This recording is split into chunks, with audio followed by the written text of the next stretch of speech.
প্রিয় ভিউয়ার্স, আবারও চলে আসলাম তোমাদের মাঝে বাছাই করা প্রশ্ন উত্তর নিয়ে। যে সকল viewers SSC, Kolkata police, West Bengal police constable, PSC clerkship, এক কথায় বলা যেতে পারে অল কম্পিটিটিভ এক্সামের জন্য প্রিপারেশন নিচ্ছেন, তাদের ক্ষেত্রে ভেরি মোস্ট ইম্পর্টেন্ট হতে চলেছে আজকের এই ভিডিওটি। তাই ভিডিওটি স্কিপ না করে সম্পূর্ণটি দেখার জন্য অনুরোধ রইল। তার আগে বলবো, যে সকল ভিউয়ার্স এখনও পর্যন্ত আমার এই চ্যানেলটি সাবস্ক্রাইব করেনি তাদেরকে বলবো প্লিজ অতি দ্রুত সাবস্ক্রাইব করে দিয়ে আমাদের পাশে থাকুন এবং বন্ধুদের মাঝে শেয়ার করে দিন। চলুন আজকের প্রথম প্রশ্ন জেনে নেওয়া যাক। আজকের প্রথম প্রশ্ন হলো, সানরাইজ ইন্ডাস্ট্রি বলতে কোন শিল্পকে বোঝায়? ভেরি মোস্ট ইম্পর্টেন্ট প্রশ্ন। পেট্রোলিয়াম শিল্প, পরিবহন শিল্প, কম্পিউটার শিল্প, নির্মাণ শিল্প।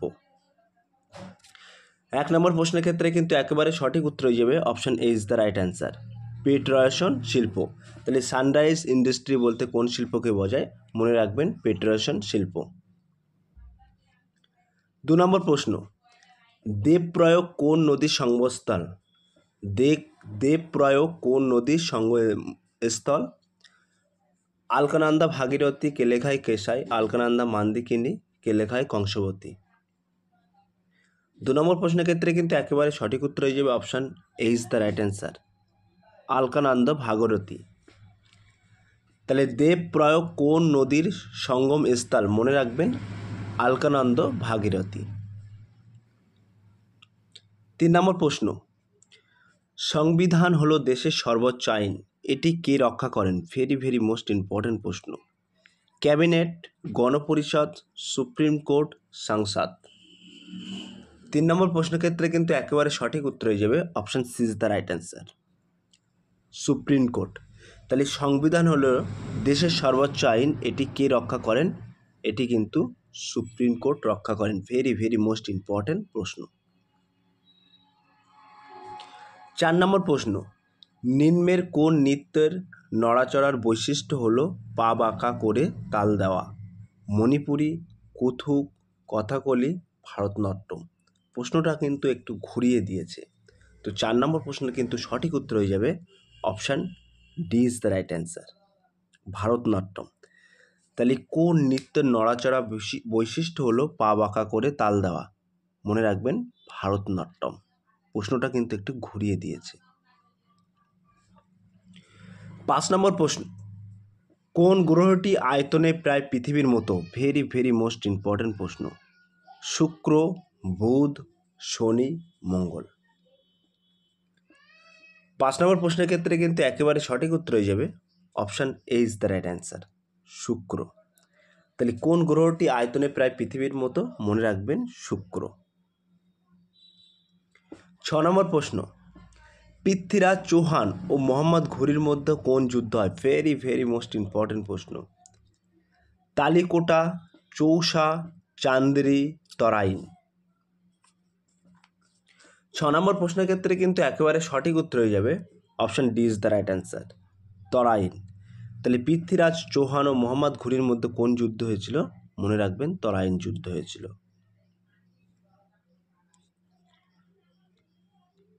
7 নম্বর প্রশ্ন, নিম্নলিখিত কোন দেশের সঙ্গে ভারতের স্থল সীমানা নেই?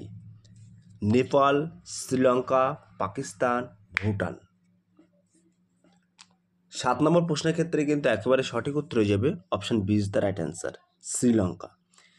এই শ্রীলঙ্কা দেশের সঙ্গে কিন্তু ভারতের কোনো স্থল সীমানা নেই, মনে রাখবেন। 8 নম্বর প্রশ্ন, নিম্নলিখিত বন্দরগুলির মধ্যে কোনটি সর্বোত্তম সুরক্ষিত? কোচি, চেন্নাই, বিশাখাপত্তনম, মুম্বাই। 8 নম্বর প্রশ্নের ক্ষেত্রে কিন্তু একেবারে সঠিক উত্তর হয়ে যাবে option C is the right answer, Visakhapatnam. এটি কিন্তু একটি কেন্দ্রশাসিত অঞ্চল, মনে রাখবেন। তাহলে নিম্নলিখিত বন্দরগুলির মধ্যে কোনটি সর্বোত্তম সুরক্ষিত? মনে রাখবেন বিশাখাপত্তনম। 9 নম্বর প্রশ্ন, নর্মদা নদীর হ্যান্ডমাইড হিসাবে কোন নদী পরিচিত? সবরমতী, লুনি, তাপ্তি, মাহি। 9 নম্বর প্রশ্নের ক্ষেত্রে কিন্তু একেবারে সঠিক উত্তর হয়ে যাবে option C is the right answer, Tapti. 10 নম্বর প্রশ্ন, কমনওয়েলথ গেমস 2026 কোথায় অনুষ্ঠিত হবে? ভেরি মোস্ট ইম্পর্টেন্ট প্রশ্ন। Australia, Japan, New Zealand, America. 10 নম্বর প্রশ্নের ক্ষেত্রে কিন্তু একেবারে সঠিক উত্তর হয়ে যাবে option A is the right answer, Australia. তাহলে কমনওয়েলথ গেমস 2024 কোথায় অনুষ্ঠিত হবে? মনে রাখবেন অস্ট্রেলিয়া। 11 নম্বর প্রশ্ন, ক্লাউডের টাইগার ক্যাট খুঁজে পাওয়া গেল কোন দেশে? ভেরি ভেরি মোস্ট ইম্পর্টেন্ট প্রশ্ন। Bharat, Australia, Canada, Brazil. 11 নম্বর প্রশ্নের ক্ষেত্রে কিন্তু সঠিক উত্তর হয়ে যাবে option D is the right answer, Brazil. তাহলে ক্লাউডের টাইগার ক্যাট খুঁজে পাওয়া গেল কোন দেশে? মনে রাখবেন ব্রাজিলে। 12 নম্বর প্রশ্ন, 16তম ওয়ার্ল্ড ফিউচার এনার্জি সাবমিট অনুষ্ঠিত হলো কোথায়? দুবাই, আবুধাবি, আস্তানা, রিয়াদ।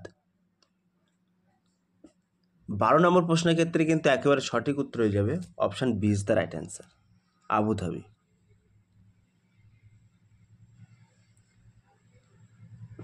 13 নম্বর প্রশ্ন, পূর্ব উপকূলীয় পরভী লেহার নামে অনুশীলন অনুষ্ঠিত করলো কে? Navy, Indian army, air force, coast guard. 13 নম্বর প্রশ্নের ক্ষেত্রে কিন্তু সঠিক উত্তর হয়ে যাবে option A is the right answer, Indian navy. 14 নম্বর প্রশ্ন, হ্যাভেনলি ইসল্যান্ড অফ গোয়া শিরোনামে বই লিখলেন কে? Vidyut Kothari, R N. Panikkar, P S. Sreedharan Pillai, George Kennan. 14 নম্বর প্রশ্নের ক্ষেত্রে কিন্তু সঠিক উত্তর হয়ে যাবে option C is the right answer, P S. Sreedharan Pillai. 15 নম্বর প্রশ্ন, আজকের লাস্ট প্রশ্ন, আর্মস অ্যাকর্ডস এ যোগদান করা 38তম দেশ হলো কে? Sweden, Japan, Norway, Bharat.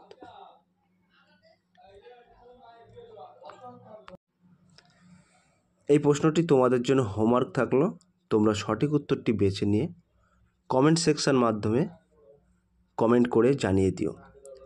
So প্রিয় ভিউয়ার্স, এই ছিল আজকের টপিক ভিডিওটি। যদি ভিডিওটি ভালো লেগে থাকে প্লিজ লাইক, কমেন্ট এবং শেয়ার করে দিন বন্ধুদের মাঝে। ফিরে আসছে আগামী দিনে তোমাদের জন্য নতুন একটি টপিক ভিডিও নিয়ে।